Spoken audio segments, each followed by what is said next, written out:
Hello friends, स्वागत है आपका अडानिया एजुकेशन एकेडमी के इस यूट्यूब चैनल पर। तो लास्ट क्लास में हमने बायोलॉजी का तीसरा चैप्टर जो है वो कंप्लीट कर लिया था। आज हम पढ़ने जा रहे हैं लेसन नंबर 4, जिसका नाम क्या है, पादप जनन की विशिष्ट विधियां। पादप जनन की विशिष्ट विधियां, ये हमारा चौथा लेसन है जो आज से हम स्टार्ट करने जा रहे हैं। वैसे तो हमने 3 जो लेसन थे, फर्स्ट और सेकंड थर्ड जो लेसन थे, उसमें सभी टॉपिक जो है वो कंप्लीट करवा दिए। ऐसा कोई भी टॉपिक हमारा नहीं बचा है कि वो आधा अधूरा रह गया हो या कोई छूट गया हो।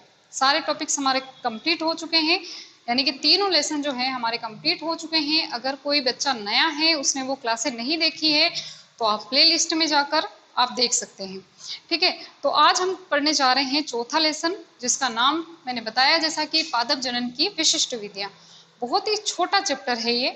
अपने इसमें ज़्यादा से ज़्यादा 2 क्लासें लग जाएगी, या तो 2 क्लासें या फिर ज़्यादा से ज़्यादा 3 क्लासें लग जाएगी। इसमें बहुत छोटा चैप्टर है, बहुत आसान चैप्टर है, इसमें कुछ भी नहीं है, जनन के बारे में पढ़ना है। अब हमने जो फर्स्ट सेकेंड और थर्ड लेसन जो पढ़ा था, उसके अंदर भी हमने सिर्फ और सिर्फ पादप के जनन की ही बात की थी। पादप में किस प्रकार से जनन की प्रक्रिया होती है, वही सब कुछ हमने पढ़ा था। किस प्रकार से भ्रूण निर्माण होता है, पादप का किस प्रकार से निर्माण होता है, वही सारी चीजें हमने पढ़ी थी। और अब इसमें लास्ट जो एक जनन का चैप्टर बच गया है, इसमें भी हमें जनन के बारे में पढ़ना है, पादप की अन्य जनन की विधियां पढ़नी है। तो चलिए अपनी स्टार्ट करते हैं क्लास। और इसमें हमने जैसा कि देखा कि पादप की जनन की विशिष्ट विधियां। अब विशिष्ट विधियों का क्या अर्थ है, यहाँ पर अलग कुछ विधियां हैं यहाँ पर। तो हम जानते हैं कि पादप के अंदर सामान्यतः कौन कौन सी विधियां होती है जनन की। लैंगिक जनन हमने भी पढ़ा, ठीक है। हमने पिछली क्लासों में क्या क्या पढ़ा, लैंगिक जनन पढ़ा और कायिक जनन पढ़ा। लैंगिक जनन किसे कहते हैं, फिर से थोड़ा सा रिवाइज कर लेते हैं। लैंगिक जनन का मतलब है कि इस जनन के अंदर अर्धसूत्री विभाजन द्वारा किसका निर्माण होगा, नर युग्मक और मादा युग्मक का। देखिए, अर्धसूत्री विभाजन का मैं थोड़ा सा बता देना चाहती हूँ कि अगर कोई बच्चा अर्धसूत्री विभाजन समझना चाहता है पूरी तरह से कंप्लीटली, तो आप जनरल साइंस की क्लास में जाकर वो देख सकते हैं। प्ले लिस्ट में जाइए और उसमें आप समझ सकते हैं, वरना मैं थोड़ा सा यही समझा दूंगी कि अर्धसूत्री विभाजन होता क्या है। तो अर्धसूत्री विभाजन में क्या होता है कि विभाजन का मतलब होता है एक कोशिका से एक से अधिक कोशिकाओं का निर्माण होना। और अर्धसूत्री विभाजन में क्या होगा, एक कोशिका जो है वो इस कोशिका से कितनी कोशिकाओं का निर्माण होगा, 4 कोशिकाओं का निर्माण होगा। इस प्रकार से 4 कोशिकाओं का निर्माण होता है। इसमें जो है अर्धसूत्री विभाजन फर्स्ट की प्रक्रिया और अर्धसूत्री विभाजन सेकंड की प्रक्रिया चलती है। अब नाम आ रहा है अर्धसूत्री, अर्ध यानी आधा, सूत्र यानी गुणसूत्र। यानी कि हम जानते हैं कि हमारी बॉडी की जो प्रत्येक सेल है, प्रत्येक कोशिका जो है, उसमें गुणसूत्रों की संख्या कितनी होती है, 46 होती है। तो यहाँ पर अर्धसूत्री विभाजन में क्या होगा, जो नई कोशिकाएं बनेगी उनमें गुणसूत्रों की जो संख्या होगी वो आधी हो जाएगी। जैसे कि ये कोशिका बनी, इसमें 23 हो गई, ये कोशिका बनी, इसमें 23, इसमें 23, इसमें 23, इस प्रकार से, ठीक है। और अर्धसूत्री विभाजन जो है वो हमेशा जनन कोशिकाओं में होता है। जो जनन करने वाली जो कोशिकाएं होती हैं उनमें अर्धसूत्री विभाजन होता है।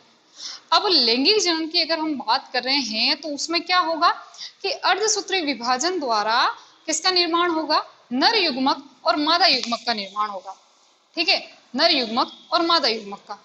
अब नर युग्मक और मादा युग्मक क्या करेगा, नर युग्मक और जो मादा युग्मक हैं वो आपस में क्या करेगा, संयोजन की प्रक्रिया करेगा। संयोजन यानी मिलना, एक दूसरे से जुड़ना, ठीक है। अब ये दोनों अगर आपस में जुड़ रहे हैं, इस प्रक्रिया को हम कहते हैं निषेचन। हमने पढ़ा निषेचन, द्विनिषेचन, ये सारे अभी जो पिछला वाला चैप्टर था हमारा उसी में हमने कंप्लीट किया। इस प्रक्रिया को हम कहते हैं नर युग्मक और मादा युग्मक के मिलने की जो प्रक्रिया होती है, प्रोसेस जो होती है, उसे हम कहते हैं निषेचन की प्रक्रिया। और यानी निषेचन यानी फर्टिलाइजेशन, ठीक है। इस निषेचन की प्रक्रिया के फलस्वरूप क्या बनेगा, युग्मनज बनता है। युग्मनज यानी जायगोट इससे बनता है। और यही युग्मनज आगे जाकर डेवलप होकर, परिवर्धित होकर किसका निर्माण करता है, भ्रूण का निर्माण करता है, ठीक है। यानी कि नए प्लांट का निर्माण। अगर हम पादप की बात कर रहे हैं तो नया प्लांट हो जाएगा, नए प्लांट का निर्माण करता है। तो ये जो सारी हमने प्रोसेस पढ़ी वो क्या थी? लैंगिक जनन, लैंगिक जनन, लैंगिक जनन इसे कहते हैं। अब हमने कहा कि पादपों में लैंगिक जनन की प्रक्रिया होती है, एक होती है कायिक जनन। कायिक जनन, ये वाला जो कायिक जनन है हम पहले लेसन के अंदर पढ़ चुके हैं कंप्लीटली, बहुत डिटेल में हमने पढ़ा है। क्या होता है कायिक जनन? कि पौधा जो है, हम जानते हैं कि पौधा अगर हमें उगाना है तो हमें क्या करना पड़ेगा? बीज बोएंगे, जमीन के अंदर बीज बोएंगे, उससे नया पादप उगेगा, सामान्यतः यही होता है। ठीक है, अब ये जो कायिक जनन है वो पादप के जनन की ऐसी विधि है जिसमें बीज का उपयोग नहीं होता है, बीज का कहीं पे भी उपयोग नहीं होगा। पादप के जो दूसरे पार्ट है, बीज के अलावा पादप के अन्य भाग जैसे जड़, तना, पत्ती या कुछ और, इनका अलावा भी कोई अगर कोई पार्ट है तो उससे अगर नया पादप बन रहा है तो उसे हम कहते हैं कायिक जनन, या इसी कायिक जनन को हम कहते हैं कायिक प्रवर्धन। ठीक है, कायिक प्रवर्धन और कायिक जनन दोनों एक ही बात है। अगर बीज के अलावा पौधे के अन्य किसी भाग जैसे जड़, तना, पत्ती, ठीक है, इनसे अगर नया पादप बन रहा है तो उसे हम कहते हैं कायिक जनन। तो ये सारी प्रक्रियाएं होती है अपने जनन के अंदर, पादप के जनन के अंदर। फर्स्ट, सेकंड, थर्ड चैप्टर में ये चीजें पढ़ते आ रहे हैं हम, जनन ही जनन पढ़ते आ रहे हैं। अब फोर्थ चैप्टर भी है, वो भी जनन के बारे में ही है, लेकिन अभी अभी हमने उसके नाम के आगे पढ़ा विशिष्ट विधियां। अब ये और कौन सी विशिष्ट विधियां हैं? कुछ इनसे अलग होगी, लैंगिक जनन से और कायिक जनन से कुछ अलग विधियां हैं जो हमें इस चैप्टर में पढ़नी है। तो विशिष्ट विधियां किसे कहेंगे? पादप जनन की विशिष्ट विधियां हम किसे कहेंगे? देखिए, लैंगिक जनन में युग्मकों का निर्माण हो रहा है, निषेचन की प्रक्रिया हो रही है। ठीक है, अब यहाँ पर विशिष्ट विधियों में क्या होगा? विशिष्ट विधियां यानी कि पादप जनन की ऐसी विधियां जिसमें निषेचन की प्रक्रिया नहीं होगी, निषेचन की प्रक्रिया नहीं होगी। निषेचन कब होगा? जब नर युग्मक मादा युग्मक बनेंगे। इसका मतलब इसमें नर युग्मक और मादा युग्मक नहीं बनेंगे। ठीक है, नर युग्मक मादा युग्मक कब बनेंगे? जब अर्धसूत्री विभाजन होगा। इसका मतलब इसमें अर्धसूत्री विभाजन भी नहीं होगा, इसमें ना तो अर्धसूत्री विभाजन होगा ना ही निषेचन की प्रक्रिया होगी। ऐसी विधियों को हम कहते हैं पादप जनन की विशिष्ट विधियां। ठीक है, आ गया होगा आपको समझ में? क्लियर है यहाँ तक? चलिए अब हम देखते हैं कि इस लेसन के अंदर जो हमें विशिष्ट विधियां जो पढ़नी है वो कौन कौन सी विशिष्ट विधियां हैं। हमने देखा कि इसके अंदर नर युग्मक मादा युग्मक नहीं बनेंगे, निषेचन नहीं होगा, अर्धसूत्री विभाजन नहीं होगा। तो अब हमें देखना है कि यहाँ पर हम कौन कौन सी विशिष्ट विधियों का हम पढ़ने वाले हैं इस लेसन के अंदर। तो पहली जो अपनी विशिष्ट विधि हम पढ़ेंगे वो है असंग जनन। क्या पढ़ेंगे हम? असंग जनन। असंग जनन, असंग जनन यानी कि क्या हो जाएगा अपना? एपोमिक्सिस। एपोमिक्सिस इसे इंग्लिश में कहा जाता है एपोमिक्सिस। ठीक है, इसको हम डिटेल से बाद में पढ़ेंगे, पहले हम एक एक का नाम जान लेते हैं कि हमें पढ़ना क्या है इस चैप्टर के अंदर। ठीक है जी, दूसरा जो है हम पढ़ने वाले हैं अनिषेक बीजता। क्या पढ़ने वाले हैं? अनिषेक बीजता। अनिषेक बीजता, इसे इंग्लिश में कहते हैं अगेमोस्पर्मी। अगेमोस्पर्मी। ठीक है, तीसरा जो हमें विधि पढ़ने वाले हैं वो है हमारी सूक्ष्म प्रवर्धन। सूक्ष्म प्रवर्धन, सूक्ष्म यानी माइक्रो, माइक्रो, और प्रवर्धन का मतलब propagation. Propagation.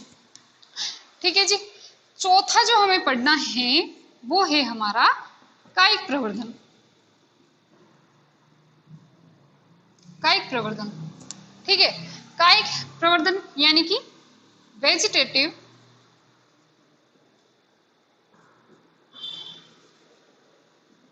Propagation.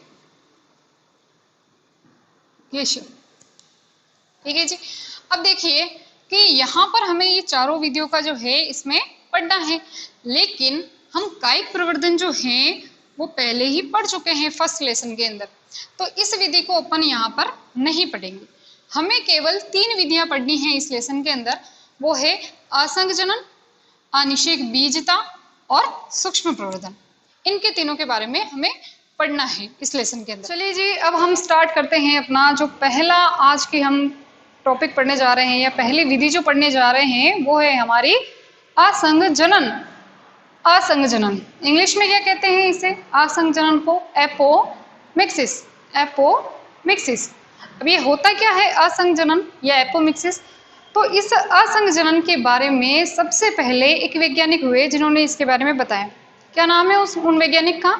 Hence Winkler. क्या नाम है? Hans Winkler. इन्होंने इस असंग जनन के बारे में कब बताया, किस सन में? 1908 में बताया। क्या परिभाषा दी इसके इन्होंने? हैंस विंकलर ने जो है असंग जनन की क्या परिभाषा दी? इनके अनुसार असंग जनन होता क्या है? तो देखिए, इन्होंने कहा कि सामान्य लैंगिक जनन का ऐसी विधि या ऐसी किसी भी विधि द्वारा प्रतिस्थापन जिसमें अर्धसूत्रण व निषेचन नहीं होता है। अब हमने पहले ही क्लास के फर्स्ट में ही बात कर ली थी कि जो लैंगिक जनन होता है उसमें अर्धसूत्री विभाजन भी होता है और निषेचन की प्रक्रिया भी होती है। अब यहाँ पर कह रहे हैं असंग जनन कि देखो, एक तो माइंड में ये बिठा लो कि लैंगिक जनन इसमें होना ही नहीं है, तो लैंगिक जनन की जगह कोई दूसरी विधि होगी। लैंगिक जनन में क्या होता है? अर्धसूत्री विभाजन होता है और क्या होता है? निषेचन की प्रक्रिया होती है। अब लैंगिक जनन की जगह दूसरी विधि आने वाली है, तो दूसरी विधि में क्या नहीं होना चाहिए? लैंगिक जनन क्या नहीं होना चाहिए? अर्धसूत्री विभाजन नहीं होना चाहिए और क्या नहीं होना चाहिए? निषेचन नहीं होना चाहिए।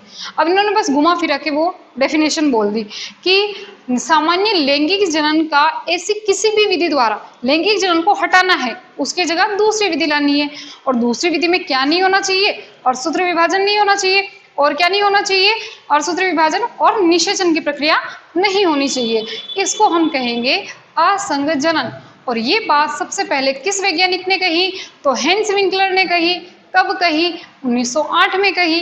ठीक है, चलिए अब हम देखते हैं कि जो ये असंग जनन जो होता है, असंग जनन की जो प्रक्रिया होती है वो दो टाइप की होती है।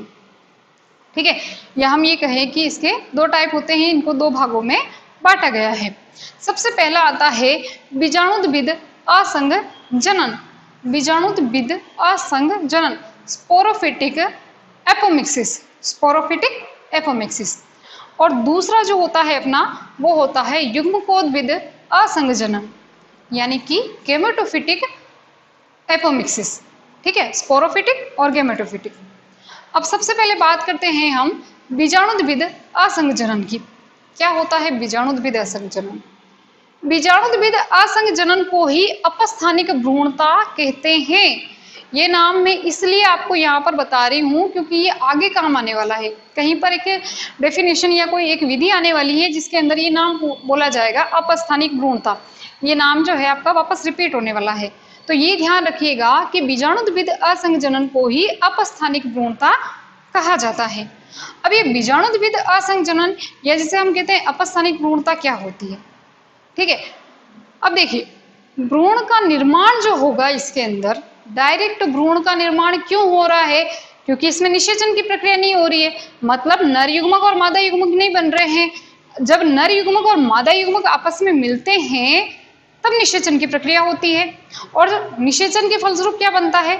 युग्मनज, यानी कि जाइगोट बनता है। तो यहाँ पर तो डायरेक्ट ही क्या बन रहा है? भ्रूण। क्यों बन रहा है? क्योंकि निषेचन की प्रक्रिया नहीं हो रही है। ठीक है, तो यहाँ पर जो भ्रूण का निर्माण जो होगा वो किनके द्वारा होगा? तो देखिए, भ्रूण का निर्माण जो होता है वो बीजांडकाय अथवा अध्यावरण, या तो बीजांडकाय या अध्यावरण। अभी सेकंड लेसन के अंदर हमने बीजांड की संरचना पढ़ी थी, बीजांड में पढ़ा था बीजांड के बाहर की ओर दो आवरण होते हैं जिन्हें अध्यावरण कहा जाता है, बाह्य अध्यावरण, आंतरिक अध्यावरण। ठीक है, तो ये चीजें हम पढ़ चुके हैं। तो उनके द्वारा भ्रूण का निर्माण किससे होगा? बीजांडकाय अथवा अध्यावरण आदि की किसी भी द्विगुणित कोशिका से होता है। जब हमने बीजांड की संरचना पढ़ी थी तब हमने देखा था कि बीजांड के अंदर क्या होता है? बीजांड काय होता है अंदर की ओर, और बीजांडकाय की जो प्रत्येक कोशिका होती है वो किस फॉर्म में होती है? 2n की फॉर्म में होती है, द्विगुणित होती है। ठीक है, अब यहाँ पर द्विगुणित कोशिका से, डायरेक्ट द्विगुणित कोशिका से किसका निर्माण हो रहा है? भ्रूण का निर्माण हो रहा है, क्योंकि हम जानते हैं कि भ्रूण जो होता है वो द्विगुणित होता है, भ्रूण हमेशा द्विगुणित होता है। तो इसके लिए भ्रूण जो द्विगुणित होता है, इसके लिए कोशिका भी तो वैसे ही चाहिए, द्विगुणित होनी चाहिए, तब जाके भ्रूण जो होगा वो द्विगुणित होगा। क्योंकि अगर नर युग्मक बनते, मादा युग्मक बनते तो वो एक अगुणित होते तो चलता, अगुणित अगुणित मिलते और द्विगुणित हो जाता। लेकिन यहाँ पर नर युग्मक मादा युग्मक जैसी कोई चीजें ही नहीं है, फर्टिलाइजेशन हो ही नहीं रहा है, यहाँ पर डायरेक्ट भ्रूण बन रहा है। भ्रूण हम जानते हैं द्विगुणित होता है। ठीक है, अब द्विगुणित के लिए डायरेक्ट कोशिका से अगर बन रहा है तो इसके लिए ये जरूरी है कि कोशिका भी कैसी होनी चाहिए? द्विगुणित होनी चाहिए। ठीक है, तो अब यहाँ पर देखिए कि भ्रूण का निर्माण किससे हो रहा है? बीजाणुद्भिद असंजनन में बीजांडकाय या फिर अध्यावरण की किसी भी द्विगुणित कोशिका से किसका निर्माण हो रहा है? भ्रूण का निर्माण हो रहा है। ठीक है, और इसे ही हम क्या कहते हैं? बीजाणुद्भिद असंजनन कहते हैं। अब इसमें क्या क्रिया नहीं होगी? तो इसमें अर्धसूत्री विभाजन नहीं होगा, नहीं होगा, क्योंकि डायरेक्ट कोशिका से भ्रूण बन रहा है ना, डायरेक्ट कोशिका से भ्रूण बन रहा है, तो अर्धसूत्री विभाजन की जरूरत ही नहीं है। अर्धसूत्री विभाजन होगा ही नहीं तो नर युग्मक मादा युग्मक बनेंगे नहीं, नर युग्मक मादा युग्मक नहीं बनेंगे तो निषेचन नहीं होगा।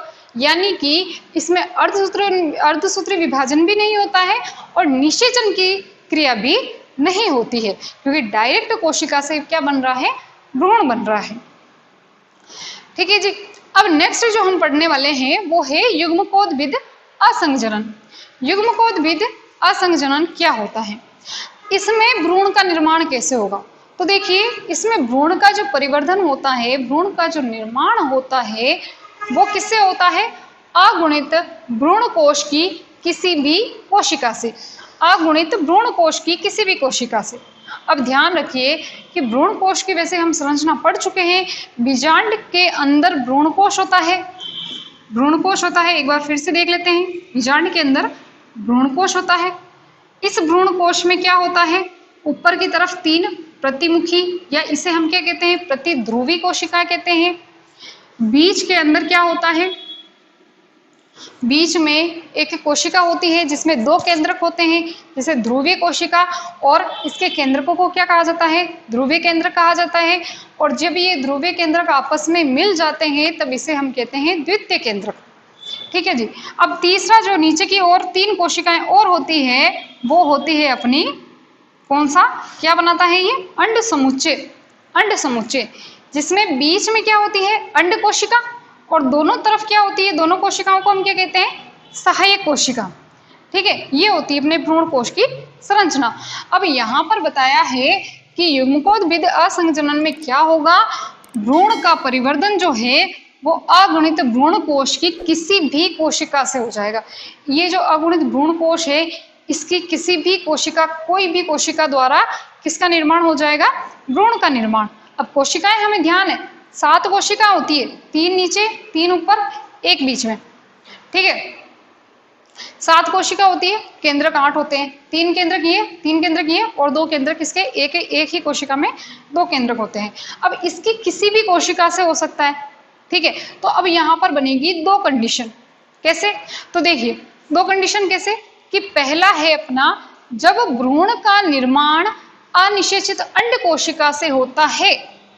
ये जो अनिषेचित अंड कोशिका है, अनिषेचित अंड कोशिका का मतलब क्या है? यहाँ पर निषेचन नहीं हो रहा है, पहले ही हमने बात कर ली थी।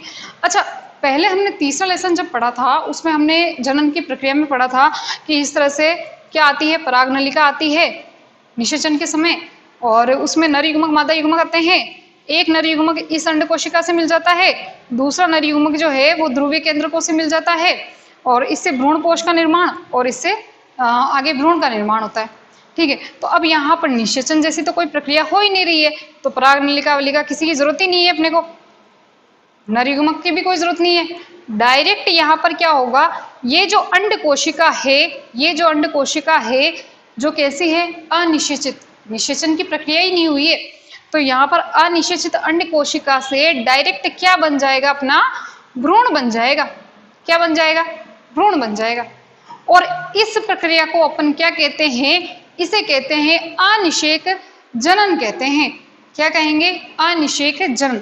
निषेचन नहीं हो रहा है, डायरेक्ट अंड कोशिका से क्या बन रहा है, भ्रूण बन रहा है, इसे हम क्या कहेंगे, अनिषेक जनन कहेंगे। अब ध्यान रखिएगा, भ्रूण कोश की हमने बात की कि भाई इसमें क्या होगा, युग्मकोद्भिद असंजनन में भ्रूण कोश की किसी भी एक कोशिका द्वारा, तो ये भी एक कोशिका है, अंड कोशिका जो है वो भी एक कोशिका है, इससे डायरेक्ट किसका निर्माण हो रहा है, भ्रूण का निर्माण हो रहा है, तो इसे हम क्या कहते हैं, अनिषेक जनन।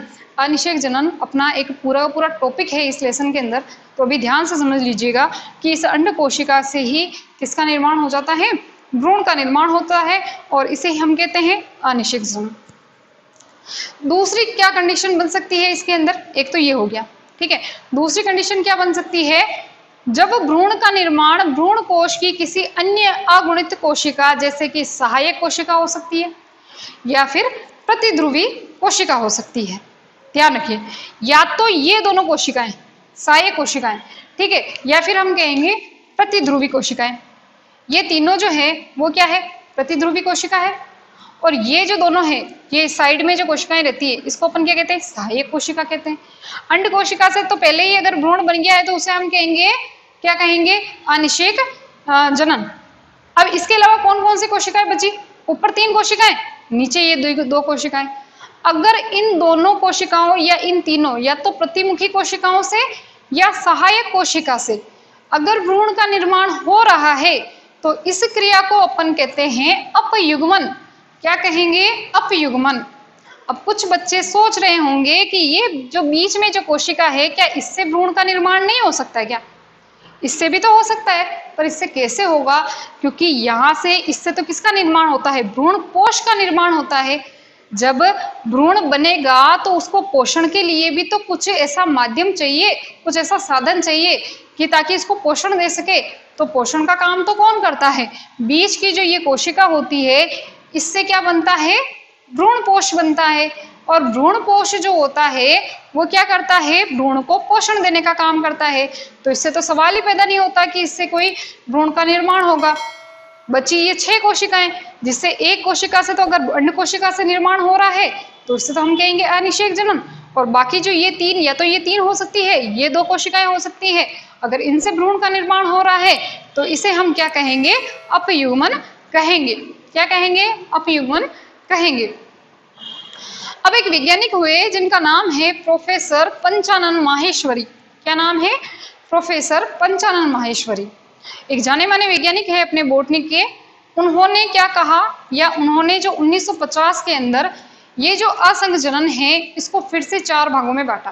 पहले इन्होंने 2 भागों में बांटा, अनावर्ती असंग जनन और पुनरावर्ती असंग जनन। अनावर्ती असंग जनन, और इसे क्या कहते हैं हम, पुनरावर्ती असंग जनन।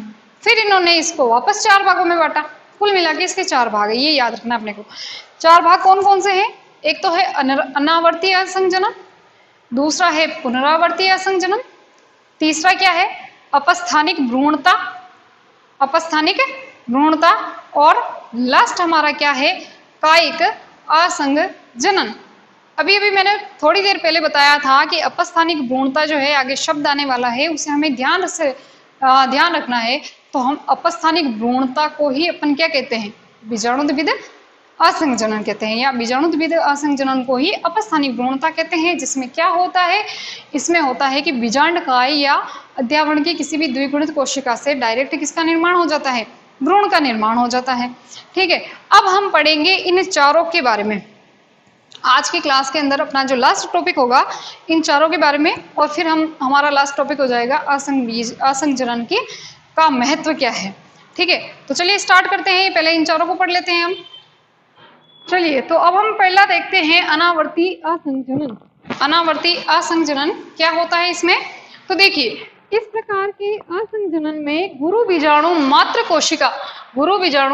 मात्र कोशिका में सामान्य अर्धसूत्री विभाजन द्वारा अगुणित भ्रूण कोश का निर्माण होता है। अब यहाँ पर जो है, यहाँ पर बात आई है अर्धसूत्री विभाजन हो रहा है, जबकि हमने पहले बात की अर्धसूत्री विभाजन इसमें नहीं होता है। लेकिन अर्धसूत्री विभाजन किसमें नहीं होगा, जब भ्रूण का निर्माण होगा तब अर्धसूत्री विभाजन नहीं होगा। अभी तो यहाँ पर क्या बनेगा, पहले तो मात्र कोशिका से क्या बनेगा, बीजाणु मात्र कोशिका से किसका निर्माण होगा, भ्रूण कोश का निर्माण होगा। तो भ्रूण कोश के निर्माण में अर्धसूत्री विभाजन होगा। ठीक है, अब क्या हो रहा है यहाँ पर देखिए, इस असंजनन में क्या होगा, गुरु बीजाणु जो मात्र कोशिका होती है, सेकंड चैप्टर के अंदर हमने कंप्लीट कर लिया था, सेकंड और थर्ड चैप्टर के अंदर गुरु बीजाणु मात्र कोशिका, लघु बीजाणु मात्र कोशिका, ये सारी चीजें क्या होती है वो सारे हमने पढ़ चुके हैं। अगर आपको ये चीज आपने पहले नहीं पढ़ी है तो आप प्ले लिस्ट में जाकर वो कक्षाएं पहले देखें, वो समझ में आ जाएगा आपको।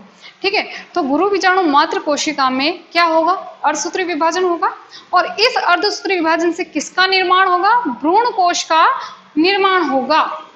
अब ये भ्रूण कोश बना, अभी हमने इसकी संरचना पढ़ी थी, भ्रूण कोश में 7 कोशिकीय 8 केंद्र की अवस्था होती है। ऊपर की ओर क्या होती है, प्रतिध्रुवी कोशिका, नीचे की ओर क्या होता है, अंड समुच्चय, अंड समुच्चय में एक अंड कोशिका होती है, और दूसरा क्या होता है अपना, ये इस प्रकार से, मैं छोटा सा बना के दिखा देती हूँ, जगह नहीं है यहाँ पर इसलिए, ये ऊपर तो प्रतिमुखी कोशिकाएं होती है, बीच में ध्रुवीय केंद्रक होते हैं, और बीच में अंड कोशिका, नीचे अंड कोशिका और 2 सहायक कोशिकाएं होती है।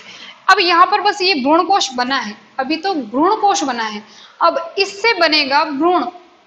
इसमें फिर से 2 कंडीशन आ जाएगी अनावर्ती भ्रूण अनावर्ती असंजनन में।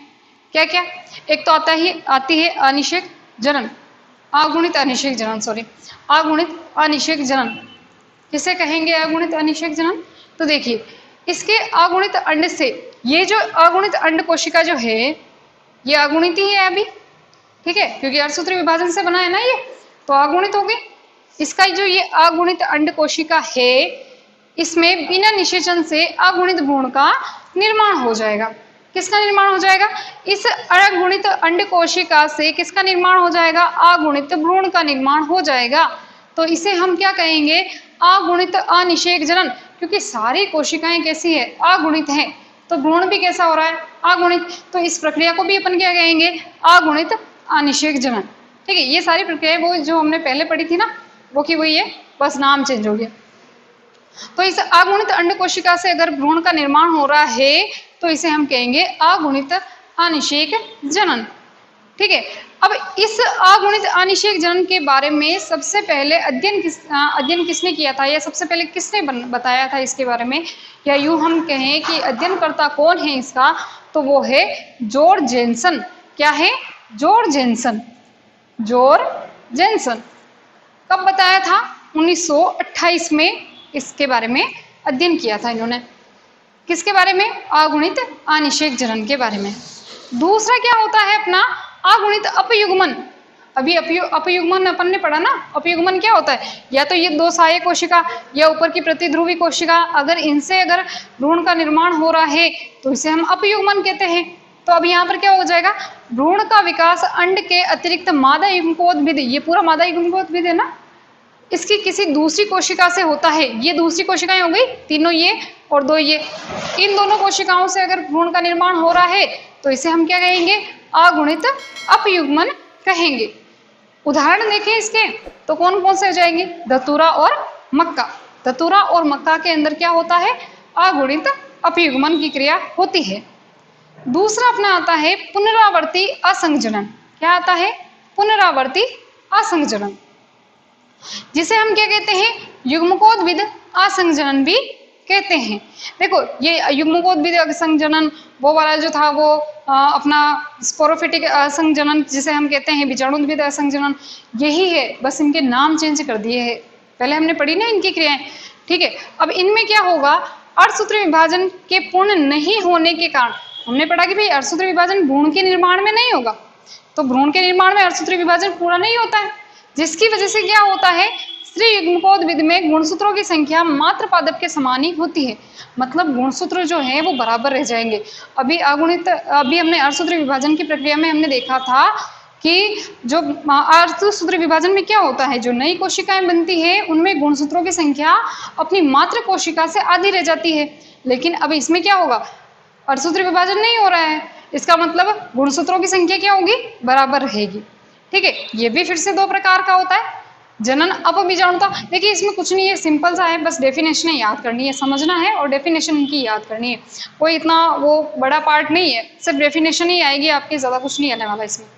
तो जनन अपबीजाणुता में क्या होगा, भ्रूण कोश का जो विकास है वो किससे होगा, प्रपस्सु तक की द्विगुणित कोशिकाओं से होता है।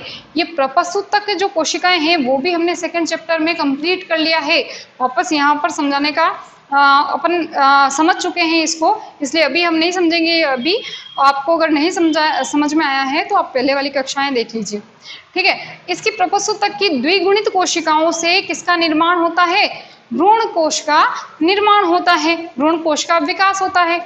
तथा भ्रूण कोश, इस भ्रूण कोश से किसका निर्माण होगा, इस भ्रूण कोश की द्विगुणित कोशिका से किसका निर्माण होगा, द्विगुणित भ्रूण का निर्माण होगा।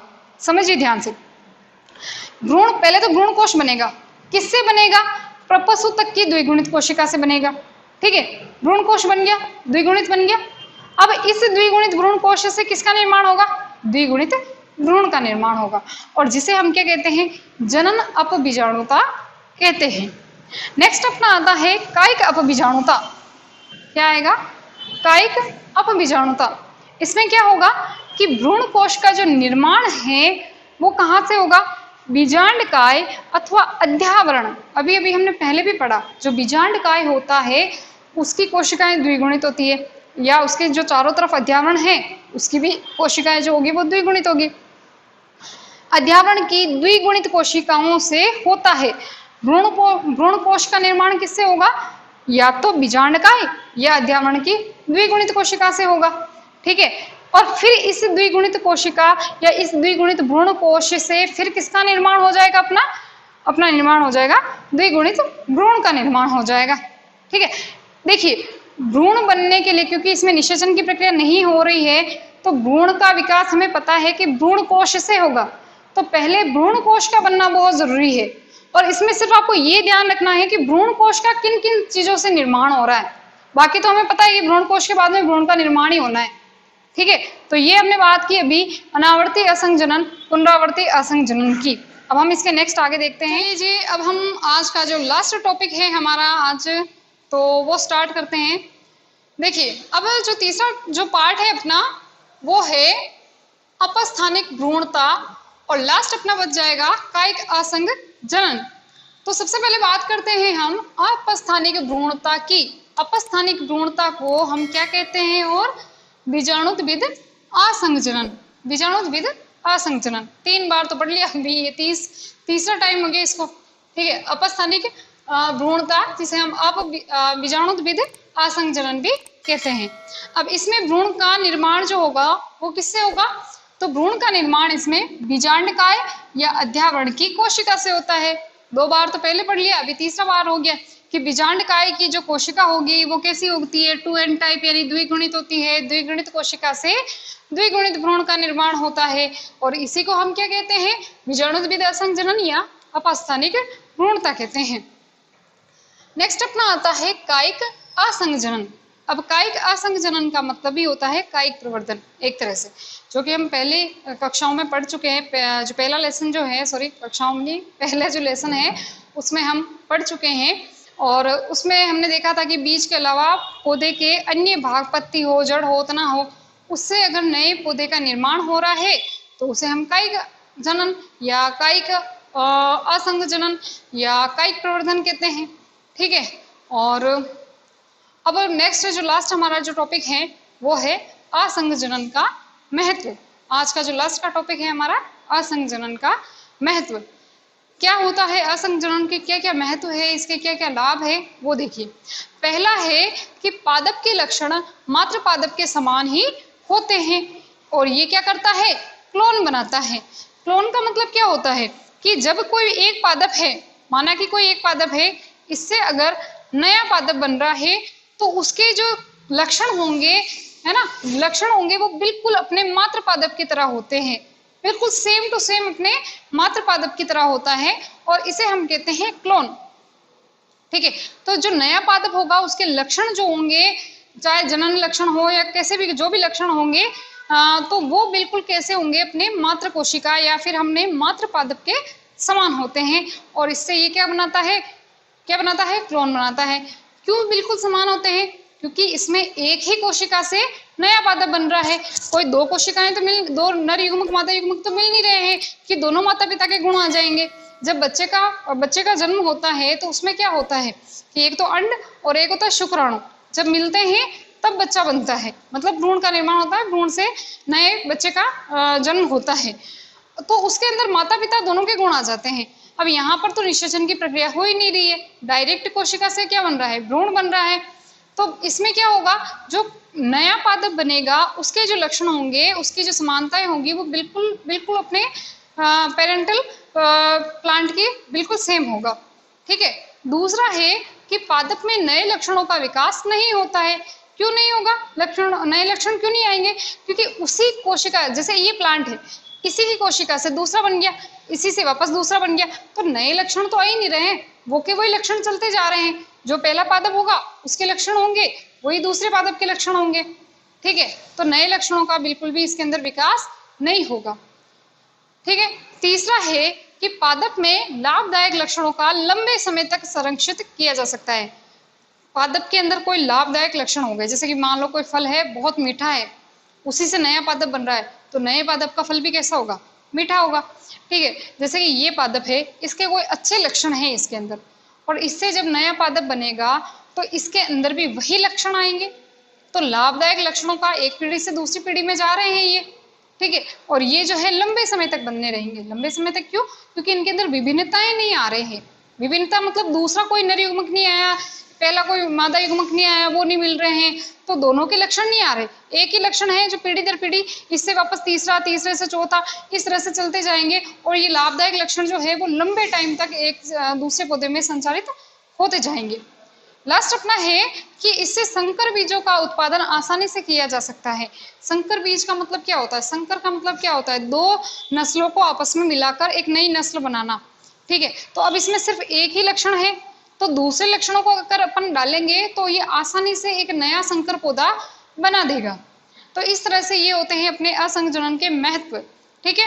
तो आज की अपनी जो क्लास है वो यहीं तक है, और इसके अंदर जो भी आपके कोई भी टॉपिक अगर आज हमने क्लियर करा हो, या पहले के जो भी 3 लेसन पढ़े हमने, उसमें अगर आपको कोई भी तकलीफ हो, कोई भी परेशानी हो, वैसे तो हमने बहुत अच्छे से क्लियर किया है, फिर भी अगर कोई चीज़ आपको समझ में नहीं आई हो तो आप कमेंट बॉक्स में ज़रूर लिखें, उसका आंसर मैं ज़रूर दूंगी। जब भी चेक करूँगी मैं कोशिश करूँगी कि उसका आंसर आपको क्लियरली दे पाऊँ। और अगर आपको ये क्लासें अच्छी लग रही है तो अपने दोस्तों के साथ शेयर करें, लाइक करें और सब्सक्राइब करें। अगर नए स्टूडेंट्स हैं, कोई बीच में से इसी क्लास से शुरू किया है, तो वो भी क्या करें, प्लेलिस्ट में जाएं और बाकी के जो भी 3 लेसन हैं आपके वो सीरीज वाइज दे रखे हैं, उनको ज़रूर पढ़ें। Thank you.